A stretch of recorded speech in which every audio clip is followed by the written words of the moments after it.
ಡಮಾಲ್ ಡಿಮಿಲ್ ಡಕ್ಕ ಈ ಸಲ ಗಿಲ್ಲಿ ಗೆಲ್ಲೋದು ಪಕ್ಕ. ಹಂಗಂತ ನಾವು ಅನ್ಕೊಂಡಿವಿ, ಹಂಗಂತ ನೀವು ಅನ್ಕೊಂಡಿದ್ದೀರಿ. ಕೆಲವರು ಬಡವ್ರ ಮಕ್ಕಳು ಬೆಳಿಬೇಕು ಅಂತ, ಇನ್ ಕೆಲವರು ಯೋಗ್ಯತೆ ಇರೋರು ಬೆಳಿಬೇಕು ಅಂತ. ಈ ಸಲ ನಂಬಿಕೆ ಗೆಲ್ಲುತ್ತಾ ಅಥವಾ ದುಡ್ಡಿಂದ ಇನ್ನೊಬ್ರು ಗೆಲ್ತಾರ ಅನ್ನೋ ಪ್ರಶ್ನೆ ತುಂಬಾ ಜನಕ್ಕಿದೆ. ಬಿಗ್ ಬಾಸ್ ಜನರ ನಂಬಿಕೆನ ಪ್ರೀತಿನ ಭಾಳ ಅಂದ್ರೆ ಭಾಳ ಗಳಿಸಿದಾರ.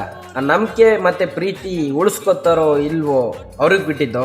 ಯಾಕಂತಂದ್ರೆ ಬಿಗ್ ಬಾಸ್ ಸೀಸನ್ 1 ಹಿಡ್ಕೊಂಡು 11 ಏನ್ ಜನರ ಪ್ರೀತಿ ಮತ್ತೆ ನಂಬಿಕೆನ ಗಳಿಸಿದಾರಲ್ಲ, ಎಲ್ಲೋ ಒಂದ್ ಕಡೆ ಕಳ್ಕೊಳ್ತಾರೋ ಅನ್ನೋದು ನನಗೆ ಅನಿಸ್ತಿದೆ.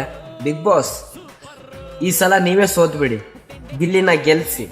ಇಲ್ಲ ಗಿಲ್ಲಿನ ಸೋಲ್ಸಿದ್ರೆ ನಿಮ್ ನಂಬಿಕೆನ ಕಳ್ಕೊಳ್ತೀರಾ. Vote for Gilli, vote for Gilli. Gilli Gilli Gilli Gilli ಇಲ್ದೇನೆ ಬಿಗ್ ಬಾಸ್ ಆ ಥರ ಆಗ್ಬಿಟ್ಟಿದೆ ಇವಾಗ. ನೆಕ್ಸ್ಟು ಯಾರು ಬರೋಕ್ಕಾಗಲ್ಲ, ಹಿಂದೆನೇ ಯಾರು ಬಂದಿಲ್ಲ. ಸೀಸನ್ 12 ಯಾವ ರೆಕಾರ್ಡು ಮುರಿಯೋಕ್ಕಾಗಲ್ಲ. ಸೊ ಹಂಗಾಗಿ ಬಿಗ್ ಬಾಸ್ ಇದು ನಿಮಗೂ ಗೊತ್ತು. ಪ್ಲೀಸ್ ದಯವಿಟ್ಟು ನಂಬಿಕೆನ, ನಂದೊಬ್ಬನ ನಂಬಿಕೆ ಅಲ್ಲ, ಇಡೀ ನಮ್ಮ ಕರ್ನಾಟಕ ಜನರ ನಂಬಿಕೆ ಇದು. ಅವ್ನು ಸೋತ್ ಮೇಲೆ ನೀವು ನಂಬಿಕೆನ ಕಳ್ಕೊಬೇಡಿ, ಅವ್ನು ಗೆದ್ದ ಮೇಲೆ ಇನ್ನಷ್ಟು ನಂಬಿಕೆನ ಗಳಿಸ್ಕೊಳ್ಳಿ ಅಂತ ಹೇಳ್ತಾ ನನ್ನ ಸಪೋರ್ಟ್ ಎಲ್ಲ ಗಿಲ್ಲಿಗಿದೆ. ಆ್ಯಂಡ್ ಬಿಗ್ ಬಾಸ್ ನೀವು ಗಿಲ್ಲಿಗೆ ಸಪೋರ್ಟ್ ಮಾಡ್ತಿದ್ದೀರ ಅಂತ ಅಂದ್ಕೊಂಡಿನಿ. Thank you.